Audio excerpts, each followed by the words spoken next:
At ngayon, mga lolo, mga lola, sa ating mga seniors, kumusta po ang inyong memory? Ayan, kayo po ba ay medyo meron ng, huwag naman makalimutin ng ulyanin, huwag mong ulyanin. Ano man ay... Nakakaligtaan. Ayan, nakaligtaan na. Ayoko rin yan. Seniors moment. At ayan ay ipapaliwanag yan. Ano nga ba ang dahilan? At ano ang gamot dyan? Ano ang dapat gawin? Mula sa ating poging-pogi, ayan, artistahin na doktor, ayan, diplomate in geriatric medicine, functional medicine practitioner, at medical director ng Life Extension Center for Health and Wellness, at director din ng Makati Medical St. Luke's. Hindi ba? Hindi ba? Malapit. Kinabahan si Doc Kay. Dr. Gary C. Sir, maganda umaga po sa inyo, Doc. Good morning, Kadeo at kay Miss Jackie. Sa lahat ng mga nanonood, nakikinig, magandang umaga po. Ayan, pagka-absent ako, Doc, ikaw nang papalit sa akin dito, ha? Ayan. Damdaming kalusugan. Ayan, kaya sinasanay na kita, ha? At para po tayo lalong gabayan sa ating mga seniors, mga lolo, mga lola, ayan, kasama natin ngayong umaga si Dr. Gary C. At madala nating biro, Doc, ha? Sa ating mga lolo at mga lola na ang pagiging ulyanin o malilimutin habang nagkakaedad. Ayan. Pero kailan ba ito dapat ituring na warning sign? Nakababahala ba yan? At ano ba ang pinagkaiba, Doc Gary, ang itong mga pagiging malimutin, yung kondisyon ba ng, ano ba yan, dementia ba yan o Alzheimer's? Ayan, ano ba ito, Doc? Ano ba ba't nagiging malilimutin ang mga nagkakaedad? Unang-una, may misconception tayo na yung mga makakalimutin ay nangyayari lang sa mga matatanda. Mali yan. Dahil ganun ba? maski bata, nangyayari yan. Actually. So, huwag natin sabihin na, makakalimutin ka na, matanda ka na. Mali yun, mali yun. Ganun Mali ba? yun. Pangalawa, yung makakalimutin tsaka yung ulyanin, dalawang salitang magkaiba. Yung makakalimutin sa English, ang tawag nila forgetfulness. Oh. Pag sinabi naman ulyanin, ang tawag sa English ay dementia. Dementia. So malaking pagkakaiba yan. difference Ay, po. ano yung Alzheimer's? Ang Alzheimer ay isang uri ng dementia. So makakalimutin, dementia, yung dementia, Alzheimer. Mas matindi na yung Alzheimer's, yung Yan yung progresibong malalang kondisyon na ng brain Ayan. na apektado, hindi lang yung memory, pati yung ugali, pati yung hindi mo nakilala yung asawa mo. ayan, mga ganon. yung sinasabi mo, sino ka ba? Sino ka ba? Diba? Nasaan ba ako? Kaya Alzheimer's na yan. Kaya nga di ba mahalaga, Kadeo, malaman natin yung ano bang difference nun? Halimbawa, ikaw, kasama mo misis mo, at may nagtanong sa'yo, saan kayo huling kumain last week, nung Sunday? Saan ka kumain? Di mo maalala. Pero mamaya-maya, maalala mo na. Bakit That nga is, may delay? Parang memory lapse or panandalian na nakalimutan mo, pero naalala mo rin. So yan ay baliwala Kaya yan. minsan, Dok, Nangyayari teka, yan. nasa dulo ng dila ko eh. Ayan, labas mo yung dila mo. Hilain natin. So that is one example. Ngayon, pangalawa, kung ikaw naman ay may asawa at tinanong ka ng friend mo, nasaan na asawa mo? Teka, saan ba? Andun. Andun sa bahay, nasa bahay. Parang nagkaroon ka pa ng ilang minuto na nag-isip mo na. So, nangyayari yan, that is mental lapses na maaaring sabihin nangyayari sa matanda, sa bata. Mas common nga lang sa mga nagkakaedad, no? Pero pag tinanong ka, may asawa ka na? Meron ba akong asawa? That is, Depende kung sino nagtatanong. Sinungaling na ang tawag na.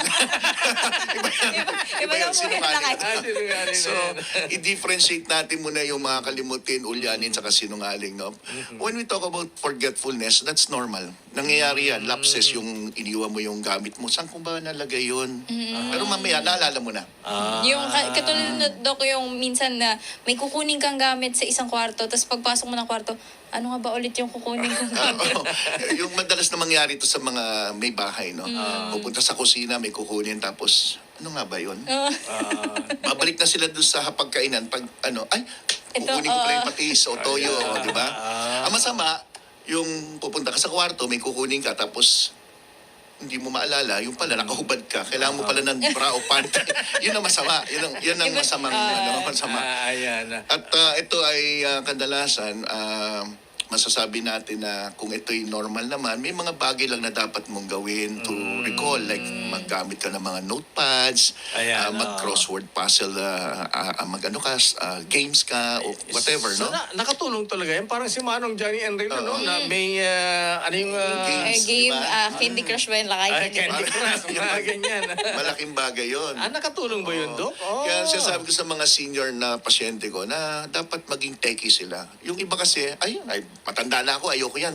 Dapat maging, mag-adjust ka sa panahon. Hindi yung panahon na mag-adjust sa'yo. So, Ayan. malaking bagay yan. Ayan, oo nga daw. Pero, Doc, yung paano yung lifestyle? Ayan, ito ba yung nakapekto ang lifestyle at nutrition sa bilis ng paghina ng, ang tawag yan, cognitive functions o yung pagiging sharp. Ayan, Yes, matalas ang oo. isipan ng mga seniors, Doc. Malaking bagay yan. No? Mula sanggol pa lang, dapat binibigyan mo na ng tamang sustansya yung mga bata.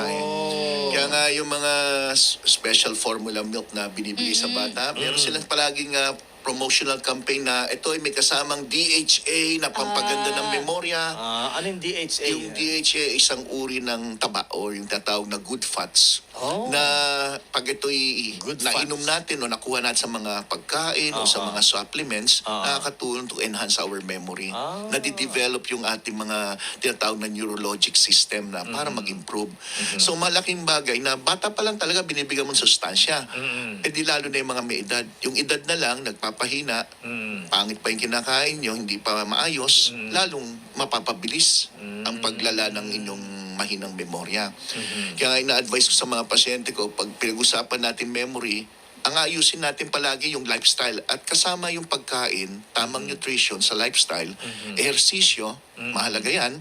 Even yung walking can improve your memory. Anak. Talaga? Yung sabi galaw-galaw para hindi mamatay. Walking. Walking. Because it improves the blood flow. And isang masasabi natin na kadalasang problema ng senior kung bakit humahantong sa malimutin o ulyanin ay yung mga sakit na dala rin nila tulad ng alta presyon, diabetes, high cholesterol. Nakaka-epekto ba yun, Doc, sa memory? Yung mga ganyang sakit? Yes, kasi lahat ng mga problema na maapektuhan yung blood flow to the brain ay pwede ka magkaroon ng tinatawag na avascular dementia. Ibig sabihin, poor blood circulation to the brain. At yung mga pasyente na stroke, mapapansin nila, once na nagkaroon sila ng stroke, mild man or severe, maski paano naapektuhan din ang kanilang memorya. Ganun ba yun? Yan. Oo. Tapos yung mali pa yung kinakain nyo, walang sustansya. Tapos may mga iba pang health condition kayo na pwedeng magpalala. Lahat yan ayusin. Yung hindi rin makatulog, pwedeng mababaw ang tulog, mahina ang tulog, Natatamaan ako dun. naapektuhan din ang memorya. So, maraming factors na dapat bigyan ng pansin. Ayan. Yung mga nagpupuyat po, medyo Ayan, delikado. yan. Ayan yung sapat na tulog, Doc. Nakaka-epekto rin ba yan? Yung sapat na tulog sa anumang sakit, malaking bagay ang natutulong yan. You rest your body, you improve your blood flow, the following day, magandang mood mo, mas mag-exercise ka, mas makakakain ka ng maayos. So, ang tulog, importante rin yan pagdating sa mental health. Yung tulog tsaka yung nap daw, Doc, malaking Ayun bagay na, ba yan? Yung siesta. Gano'ng kahaba po Ayan, ba yung- dapat yung parang...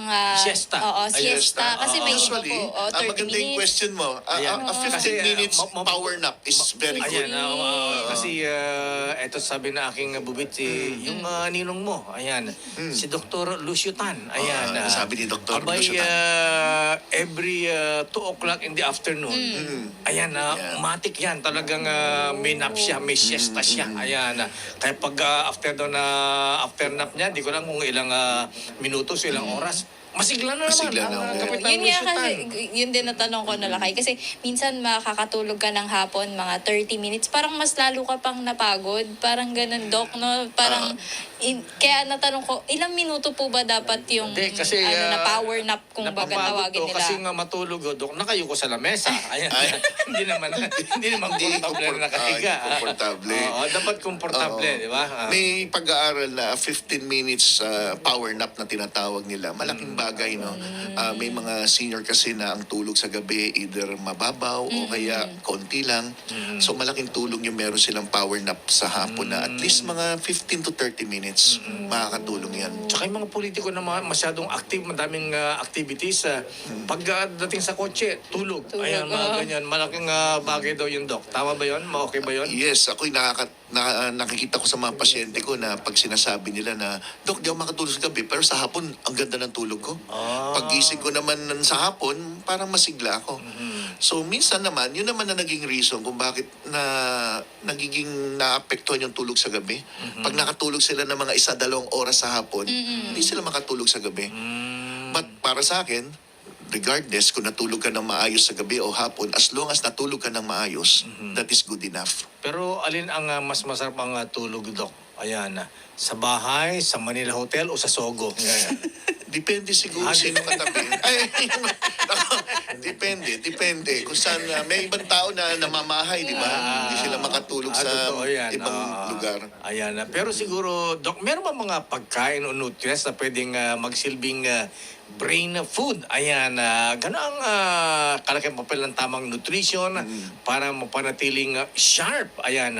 Umatalas ang memorya ng isang nagkakaedad na Doc Gary. Ang mga prutas at gulay, pangunahing mga pagkain na masustansya, maraming vitamina, no? Ganon din yung pagkain ng isda. Kaya madalas natin marinig na kumain ng isda. At ang pinaka-main reason kung bakit sinasabing masustansya ang isda, dahil doon sa taba nito.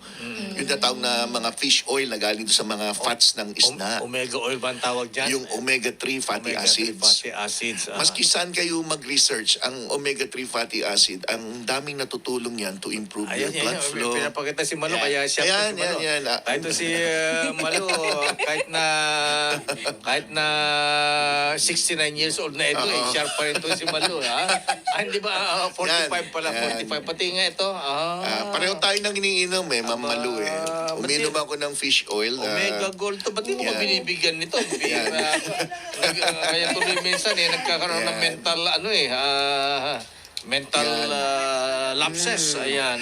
Usually, ang fish oil, ang pagkalam ng tao para sa heart, sa cholesterol, pero maganda rin yan sa memory. At ang main function ng fish oil is to panipisin yung dugo. At the same time, bawasan yung mga bad cholesterol, mga triglyceride.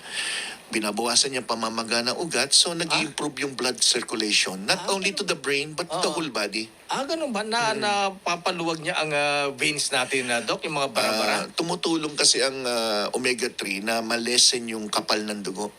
At the same time, nababawasan yung maga ng ugat, kaya mas lumuluwag. Mas gumaganda ang daloy ng dugo. Kasi parang kotse mo yan na Malo, kapag Yan. kulang sa langis yan, yung kotse mo, ayan, Oo. babara-bara yan. Ganun ba yun, Doc? Ayan. Parang ganun din, ha? Na pagka may oil, ayan, hindi Yeah. lalago-lagutok, hindi barado Diba, yung mga ano mo. Nung uli tayo nag-usap, pinapa-change oil lang kita Nagpalit ka na ba? Nagpalit na ako, Yan. Preston Oil, ayan. So, yung fish oil na malaking bagay talaga yan. Hindi lang sa heart, pwede rin sa memory. Nabanggit natin last time, pati sa mga arthritis, mga joints. Nakakaluwag din sa mga... Itong challenge ko sa mga nakikinig na kung pagising sa umaga Sumasakit-sakit yung mga daliri. mapapansin nyo na may paninigas na mga Tama. daliri, no? Sa pag-inom nito, sa loob ng 6 to 8 weeks na regular na inumin, twice a day, o kaya 3 times, depende sa tindi ng sakit, napansin nila pag-gising, hindi na ganun ka-stiff. Sa loob ng 6 to 8 weeks na pag-inom, hindi yan nakukuha sa isang inom lang. Pero paano yan, Doc? Yeah. Sabi nila, food for the brain dito ang mani, peanuts. Ayan. Ang mani, Kaya lang, ang oo. problema naman yan, magkaka-arthritis ka. Oo. Actually, magandang question dahil nung bata ako, madalas ko marinig, o pag may exam, kumain ka naman para tumalino ka, para... O kaya itlog. Oo. Ayan. Ang tanong, ano meron sa mani? Bakit sinasabi yun? Because ang Bakit? vitamin B ay mahalaga sa memory. At ang mani ay isang magandang source ng vitamin B. But ang tanong, kano karaming mani ang kakainin mo? Hindi na Ayan, papag-usapan oo, oo, palagi. oo. Gano'ng kadami? Ilang platito ba yan? Kung isang platitong mani, bagsak ka pa rin sa exam. Hindi ganun ba yun? hindi ganun karami. So, baka kulang yun. you have to Kailangan, take half kilo siguro to 1 kilo. ganun ba yun? To get the vitamin B na kailangan mo na magamit for memory. Ganun. So, ang vitamin Dami B kasi is for the nerves. Eh. Dami ng Diba? mani yan. Ang daming mani. Ang daming mani. At depende pa sa klase ng mani. Ayan, yung malo, si manini malo, yung maalat-alat Nako, wag. Yung maalat-alat na may adobo, na may maanghang. Yun ang pinakamasama sa lahat. Yung adobong mani na binibilisan saan na may asin, may betchin, ginamit may chili. mantika na paulit-ulit. May sili Yan pa. naman ang pwedeng cause ng cancer. Ang sarap-sarap nung duk eh. Hypertension. Oo. So, masarap. So, kaya pala hindi na nagluluto si Malo ng mani. Ayan, negosyo niya dati yan eh. So, nagtitinda ka ng mani. Dati, Hindi ko na naabot yun eh. So, ayan pala. Baka naman pagkakakain ka ng manidok para lalo kang sumigla, ayan, mag-circulate ang dugo ba sa sa mga ugat mo. Baka kailangan din ng vitamin B. Kailangan din. Beer. Ayan. Iba na yun lang. Hindi. Yun ang parte ng mani eh, di ba? Ayan, Baka kailangan combine yung dalawa. kung ba yan? So, yun ang ko, advice ko lang na kung kakain kayo ng mani, walang masama. But wag yung mga adobong mani na maraming betchin, asin, at mantikang paulit-ulit ginamit. So- dahil makakasama rin sa inyo. So, mas mayroon, Dok, yung yung nilalaga.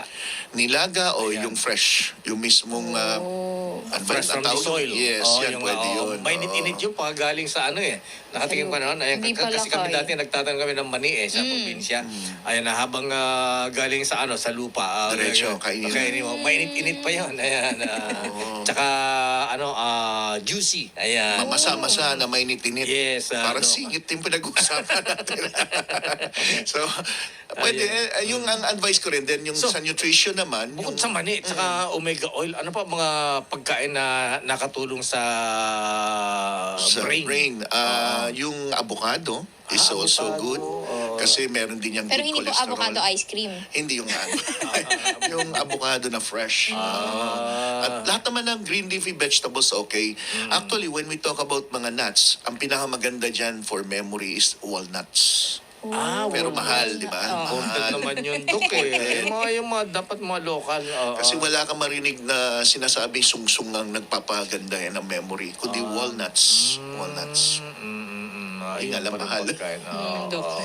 So, yun, walnuts, mani, ayan, Avocado. avocado, ayan. Lahat ng green leafy vegetables makakatulong because of the B content na laman nila. Egg is also good because Ayan, of meron yan na mga Naalala ko noon, Choline. pag-exam ako noon pinapakain ako ng Nilagang nilagay itlog. ng nanay ko eh. Ayan. hard-boiled egg is okay. Okay yan. Huwag lang fried egg na ginamitan ng mantika. But hard-boiled egg o kaya soft-boiled egg, maganda yan. Because ang egg may taglay naman na choline. Ang choline ay kilalang parang vitamins for the brain. So, malaking tulong yan. Ayan, Doc, no, sayang dahil pa sana namin itatanong birthday pa naman ni retired General Moy Pagaduan. Ayan, alam ko senior na rin ito, Doc Gary. Ayan, binabati na Yusek Charles Kalima, mga Batang San Miguel, General James Brillantes at General Romeo Ber at mga brethren nobility sa Mabuhay Shriners. Pero bilang pangwakas, Doc, ano po inyong mga paalala sa mga pamilya para masiguro hindi agad maging ulyanin ang kanilang mga mahal sa buhay? At saan po kayo maaring mapuntahan para makahingi ng advice?